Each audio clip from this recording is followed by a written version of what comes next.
दोस्तों, लगता है कार्यक्रम शुरू हुआ नहीं तो नेटवर्क की समस्या मेरी फेस होनी शुरू हो गई यहाँ पर फिर से। खैर, कोई बात नहीं। इसका मतलब कि आपका प्रोग्राम लोकप्रिय हो रहा है। लगता है। खैर, बहुत बहुत नमस्कार आप सबको। तो बजट पर चर्चा हम प्रारंभ कर रहे हैं। हर साल बजट पर प्रतीक्षा तो रहती है लोगों की, और प्रतीक्षा ये रहती है कि इस बजट में हमारे लिए क्या है, क्या कुछ सुविधाएं मिल पाएंगी, कोई कंसेशन, कोई छूट मिल पाएगी। लेकिन इस सरकार में देखा गया है कि करीब करीब अब 7-8 वर्ष हो गए हैं कि कहीं पर कोई छूट वाली बात दिखाई देती नहीं है, बल्कि उसके बारे में जिक्र ही नहीं किया जाता है। पिछली बार तो हद हो गई थी, जबकि इनकम टैक्स का जो सेगमेंट था, खासतौर से इंडिविजुअल इनकम टैक्स का, वो सेगमेंट ही निकाल दिया गया था बजट में से, क्योंकि उसका कुछ लेना देना था ही नहीं। और बजट एक किस्म से एक स्पीच मात्र रह गई है, क्योंकि अब इनडायरेक्ट टैक्सेस जो है वो देखा जाए तो जीएसटी, उसकी चर्चा यहाँ पर होती नहीं है।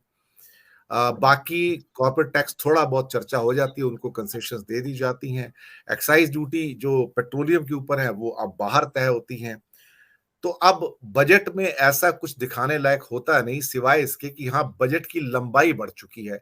अब वो 2-2, 3-3 घंटे तक पढ़ा जाता है। सरकार का एक डॉक्यूमेंट है जिसमें सरकार की सारी योजनाओं को सब कुछ दिया जाता है, लेकिन उसके अंदर सिर्फ आंकड़े नहीं होते। नाम बजट है, लेकिन उसमें आंकड़े ही नहीं मिलते हैं।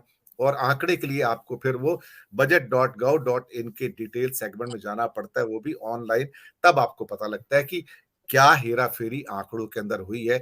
और अक्सर होता यह है कि जितने भी हेरा फेरी के आंकड़े होते हैं, जिनमें जो आपके मनी जो एलोकेट किया जाता है, इससे कम कर दिया जाता है, उसको रिफ्लेक्ट ही नहीं किया जाता है। और हर वो चीज जो रोजी पिक्चर होती है वही दिखाई जाती है, और जो परेशानी या चुनौतियां वो उसमें नहीं दिखाई जाती हैं। पर आम आदमी हमेशा आशा की नजर से देखता है कि क्या है इसके अंदर, पर उसके हाथ सिवाय निराशा के कुछ भी नहीं आता है। इसी पर चर्चा करने के लिए 3 विद्वान अर्थशास्त्री आज हमारे साथ मौजूद हैं। मैं उनका तारुफ आपसे करवा देता हूं।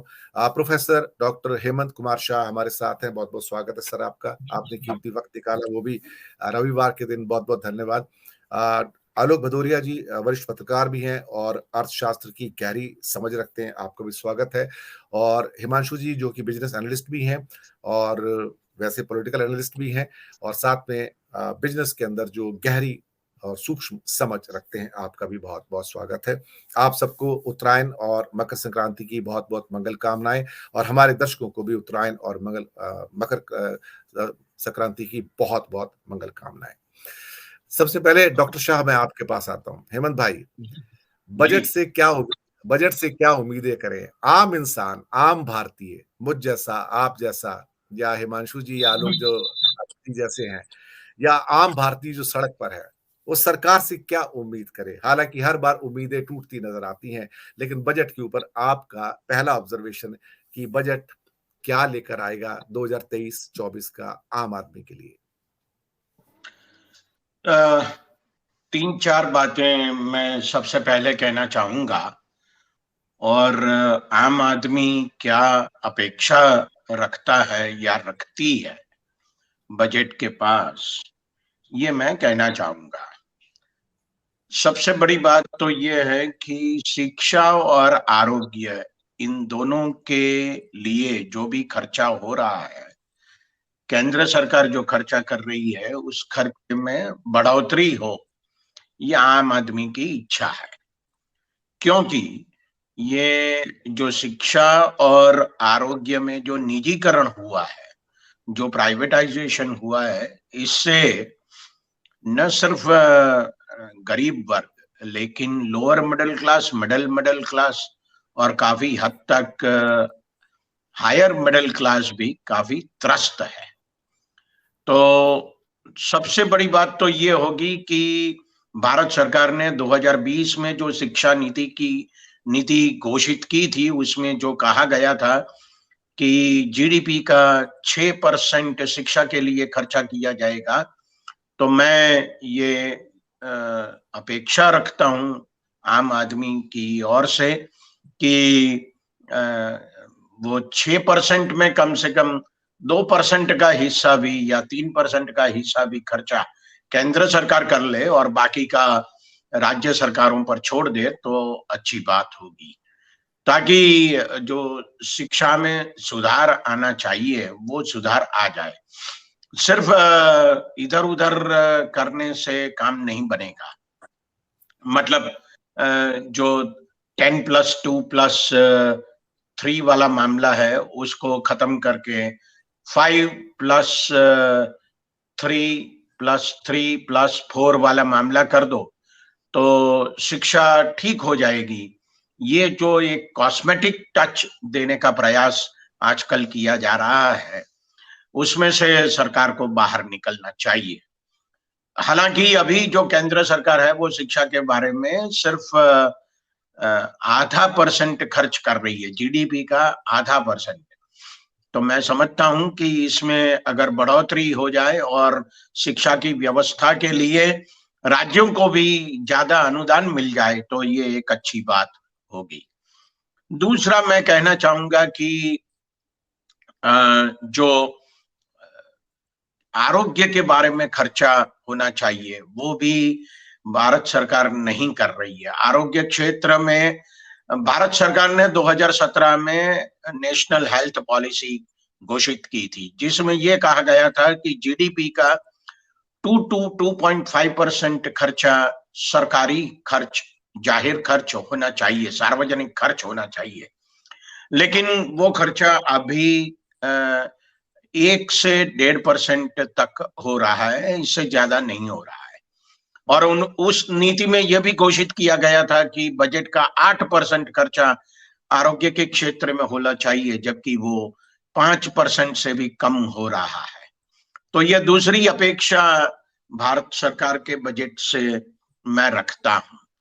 तीसरी अपेक्षा मैं ये रखता हूं कि आजकल गांव में रोजगार की कमी है, इसलिए जो नरेगा का खर्चा है वो दुगुना किया जाए। क्योंकि आप देखिए कानून में ये कहा गया है कि 100 दिन की रोजगारी मिलेगी, लेकिन भारत सरकार के वेबसाइट पर जो आंकड़े मिलते हैं वो बताते हैं कि करीब 55 दिन की रोजगारी मिल रही है। तो इस रोजगार को बढ़ाने के लिए अगर दुगुना खर्चा होगा तभी वो 100 दिन का रोजगार मिल पाएगा, वरना नहीं मिल पाएगा। तो जो नरेगा के लिए खर्चा बढ़ाया जाए तो ये सबसे बड़ी बात गांवों में एसेट क्रिएशन में भी होगी और एम्प्लॉयमेंट जनरेशन में भी हो सकती है, जिसकी वजह से गांव का विकास अच्छी तरीके से होगा। ये तो एक जनरल बात है, लेकिन मैं थोड़ी सी एक क्या कहें मैक्रो लेवल की बात करना चाहूंगा। जब कोरोना काल था, हालांकि वो आज भी चल रहा है, लेकिन 2020-21 का जब बजट आया था उसके बाद पहला लॉकडाउन आया। तो जो 20-21 का बजट आया था वो 30,42,000 करोड़ रुपयों का था और उसका जब एक्चुअल आंकड़ा आया तो पता चला कि वो 35,10,000 करोड़ रुपये का हो गया। इसका मतलब ये हो गया कि 4,68,000 करोड़ रुपया का खर्चा बढ़ा 2020-21 में। अब सवाल इस बात का है कि सरकार ने तो 20 लाख करोड़ रुपयों का पैकेज अनाउंस किया था, उसके बाद भी करीब 2.5 लाख करोड़ रुपयों का पैकेज अनाउंस किया था, लेकिन जो सरकार का खर्चा बढ़ा है वो तो 4,68,000 करोड़ रुपयों का ही बढ़ा। और मान लीजिए कि वो सारा का सारा कोरोना पैकेज था तो भी ये खर्चा काफी कम रहा है। दूसरा, अगर इसके बाद देखा जाए 21-22 में जो रिवाइज्ड एस्टिमेट्स हमें मिलते हैं वो बताते हैं कि 37,70,000 करोड़ रुपयों का बजट है। इसका मतलब ये हो गया कि 2020-21 में जो 35,10,000 करोड़ रुपयों का एक्चुअल बजट हुआ उसमें से सिर्फ 2,60,000 करोड़ रुपयों की बढ़ोतरी हुई और इस साल का जो बजट है 39,45,000 करोड़ रुपयों का बजट, वो अगले साल से सिर्फ 1,75,000 करोड़ रुपयों का बजट है। इसका मतलब ये हुआ कि सरकार का खर्चा जितना बढ़ना चाहिए इन रियल टर्म्स वास्तविक रूप में जितना बढ़ना चाहिए वो बढ़ नहीं रहा है। मान लो कि 5 या 6% का अगर इन्फ्लेशन ले लें तो एक्चुअल एक्सपेंडिचर बढ़ा ही नहीं है, ऐसा हम कह सकते हैं अंतिम 2 सालों में। तो मैं ये अपेक्षा रखता हूं कि भारत सरकार का बजट इस बार एक्चुअल एक्सपेंडिचर बढ़े, ताकि जो इस साल का जो बजट है 39,45,000 करोड़ रुपयों का, वो बढ़ के बजट एस्टिमेट ही कम से कम 45 लाख या 46 लाख करोड़ रुपयों का आ जाए, तब जाके हम मानेंगे कि हाँ सरकार कुछ सोशल सेक्टर्स के बारे में चिंतित है। अभी तो ऐसा लगता है कि कैपिटल इन्वेस्टमेंट ज्यादा करने का, कैपिटल एक्सपेंडिचर ज्यादा करने का सरकार का जो रवैया है, इससे आम लोगों को जो ज्यादा फायदा मिलेगा, ऐसी एक धारणा है। यह अवधारणा बिल्कुल गलत है। हाईवेज बनने से, ब्रिजेस बनने से, बुलेट ट्रेन लाने से आम लोगों को जो फायदा होता है वो बहुत बहुत बहुत कम होता है।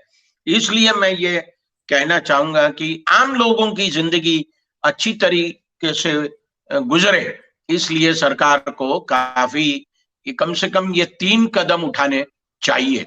और अंत में मैं ये कहना चाहूंगा कि नरेगा में जो वेज रेट है वो वेज रेट भी बढ़ाना चाहिए। कई जगह जो एग्रीकल्चरल मिनिमम वेज कानूनन दिया जाना चाहिए वो भी कई राज्यों में दिया नहीं जा रहा। तो अगर वो वेज रेट बढ़े, शिक्षा और आरोग्य के क्षेत्र में अच्छी परिस्थिति का निर्माण हो, तभी जाके बाजार में डिमांड खड़ी होगी और तभी जाके मुझे लगता है कि हमारा जो ग्रोथ रेट बढ़ाने का हमारी इच्छा है, हमारी मंशा है, वो तृप्त हो सकती है।